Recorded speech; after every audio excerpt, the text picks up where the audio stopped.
If you didn't know dead zoning while jiggle peeking to slice the pie was even a thing, you wouldn't consider using that as an option in a game scenario. Talk about mechanics. The goal of this section should be for you to understand what actually is good aim and what is good movement, all the different components that make up these different topics, and how we can actually combine them together in order for us to know what is actually a good peek. What is actually a favorable gunfight? How do we actually isolate angles and all these things? So let's first start off with the components of aim. So a lot of people, when they first start off playing, they think, I need to be playing a lot of aim labs. I need to play a lot of aim trainers. I need to go into the practice range and just play a lot of hard bots, all these different things. But that's actually training your active aim. Your active aim is everything that involves your mouse movement during gunfights.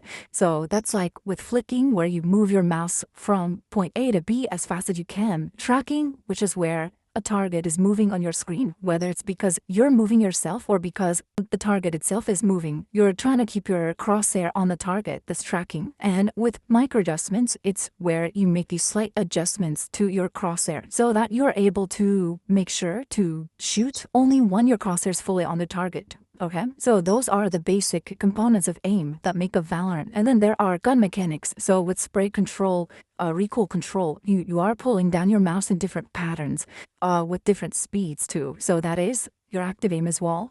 And bursting, tapping, and spraying, that's also just controlling just the clicks on your mouse. And with aim trainers, that's again just practicing your raw aim inside those aim trainers. So aim trainers allow you to try to focus a little more on working on specific components of your active aim, whether it's like your micro flicks or wider flicks, your tracking, your micro adjustments and all that. But the reason why I put 20% is because your active aim is actually only 20% of the equation.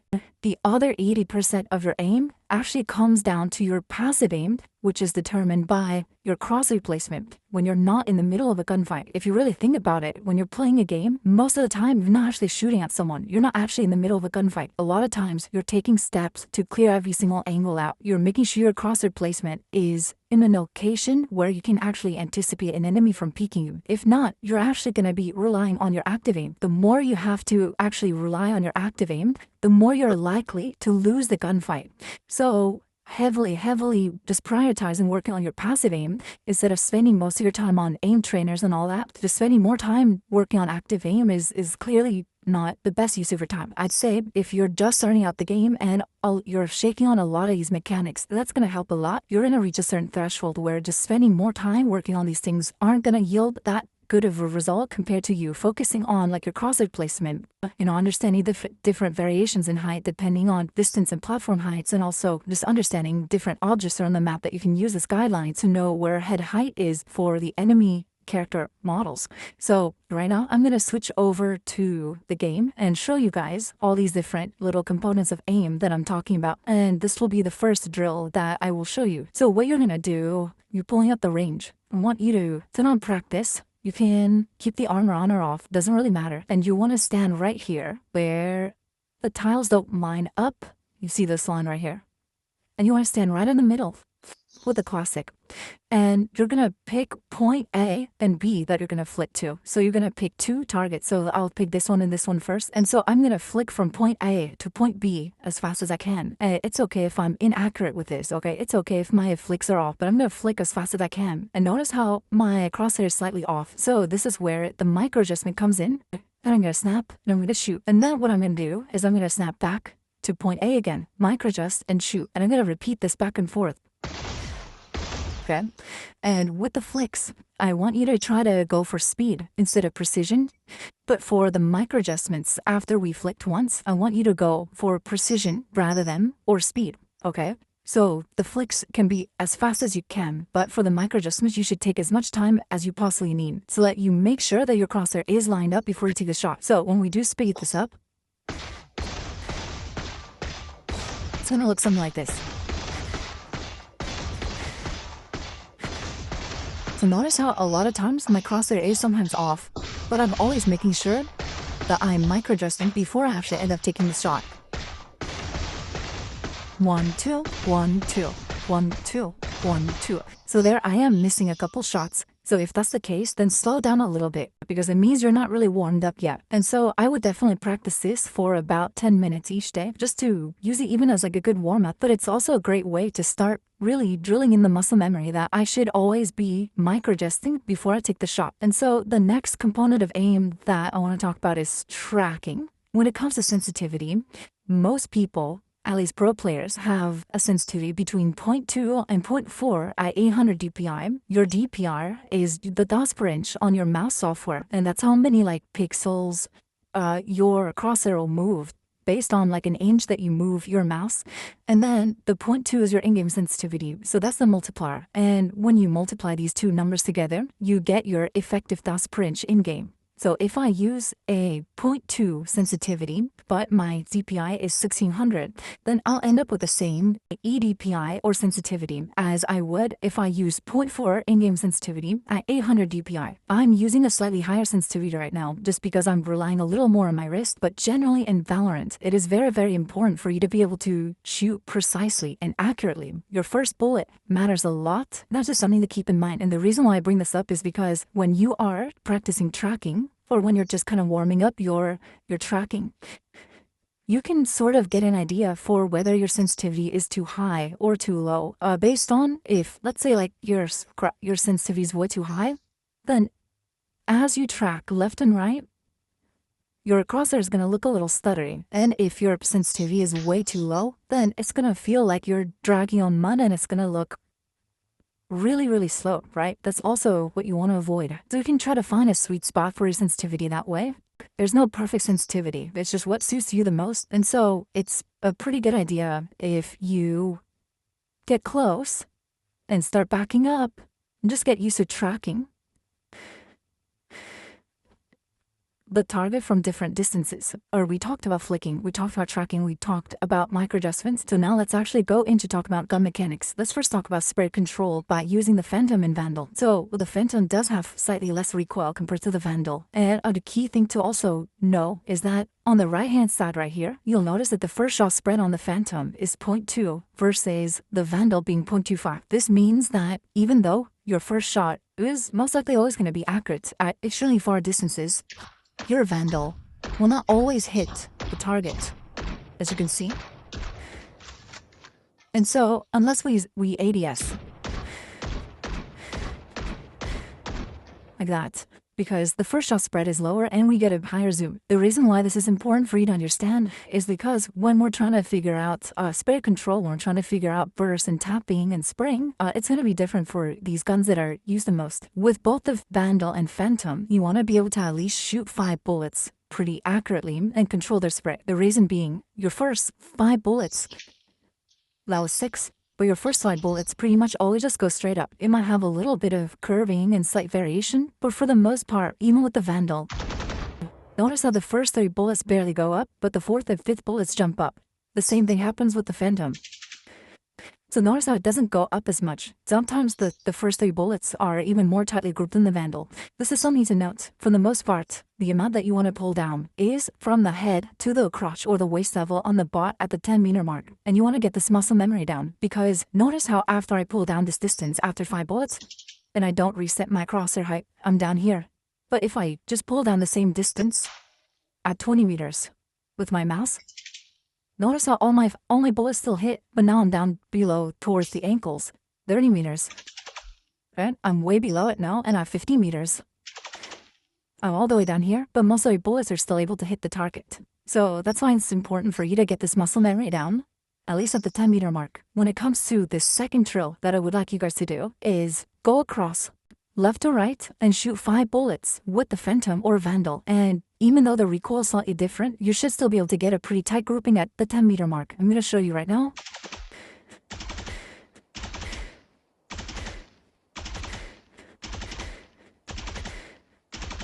Okay, so that's with the Phantom. Then with the Vandal,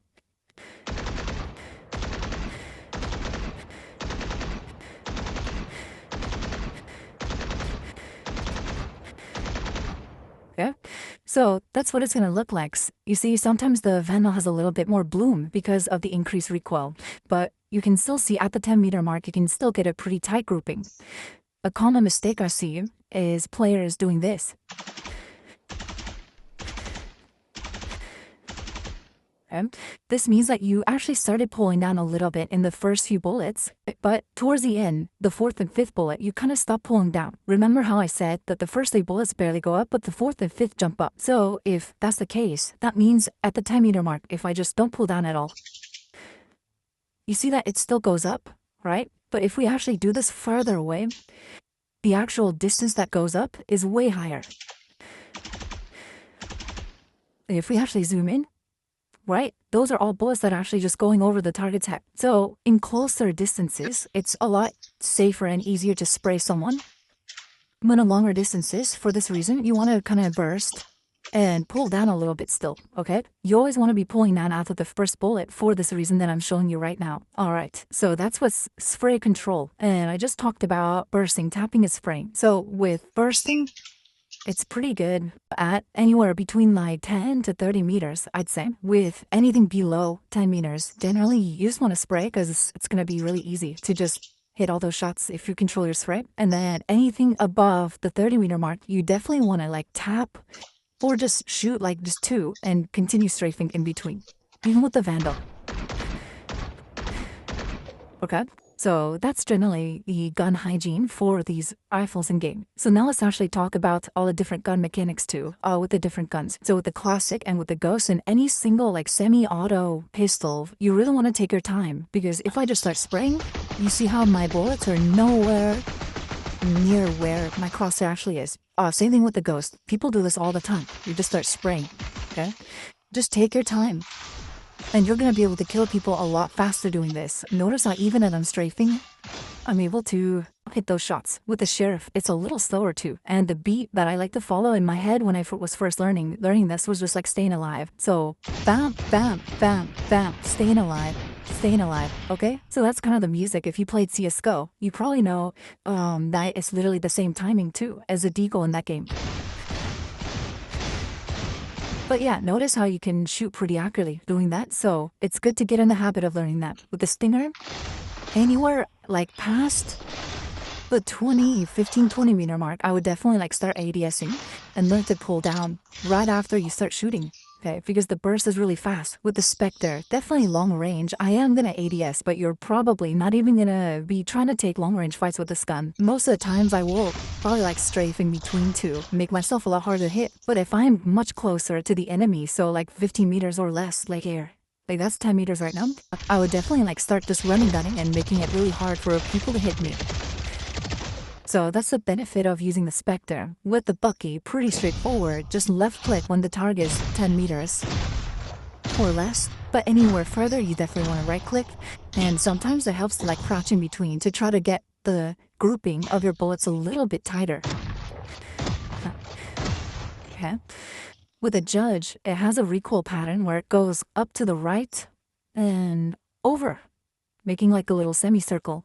So if that's the case, we want to kind of pull down in the opposite direction. So if I just shoot without pulling down at all, so notice how the first bullet hit and the second, third bullet went to the right and then it switched over to the left. So I'm just gonna pull down in the opposite direction.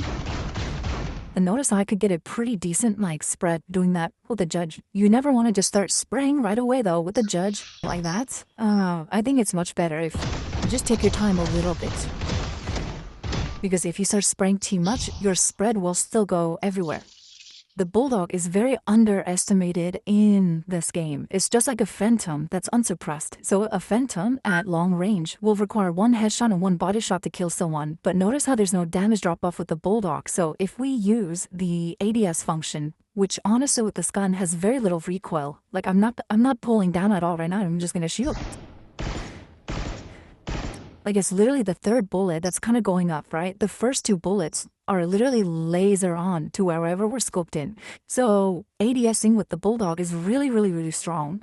And if you just hit 1 headshot and 1 body shot, that's a really easy kill. The ADS shoots really fast too, just like the Phantom. So that's what I would really be abusing if I use a Bulldog. With a Guardian, generally you want to do this if you're going to be taking more long range fights, or if you know that enemies are going light armor a lot. That means just 2 body shots will be able to just kill them all, right? And notice how there's 0 first shot spread if we scope in. So go long range, you definitely want to be scoping in because you will 100% hit the shots wherever your crosshair is, okay? There will be no RNG, which is very unique about this gun when you scope in. With the Marshal and with the Operator, you definitely want to get in the use of being able to peek and counter strafe or jiggle peek for dead zone. And that's something that we'll get into. That we can come up here and practice your flicks and micro adjustments. And this is how sometimes I warm up. If I know I'm going to be playing a character like Jet where I'm going to be opting a lot, okay? So that's something that you should definitely know about these two guns. With the Ares and Odin, do you know when you ADS, your bullets will always fly to wherever your crosshair is.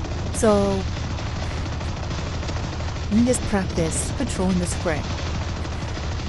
And it'll just generally go up and start going left and right, so that's how you can control it. Odin, same thing. And you will notice that on the bottom right, fire rate is 130% when you scope in. It doesn't change with the Ares. Ideally, with an Odin, you want to scope in and just start shooting. And because it has high penetration too, if you know that people are pushing you and they're about to swing you, instead of just spraying like this, sometimes you can just spam and wallbang.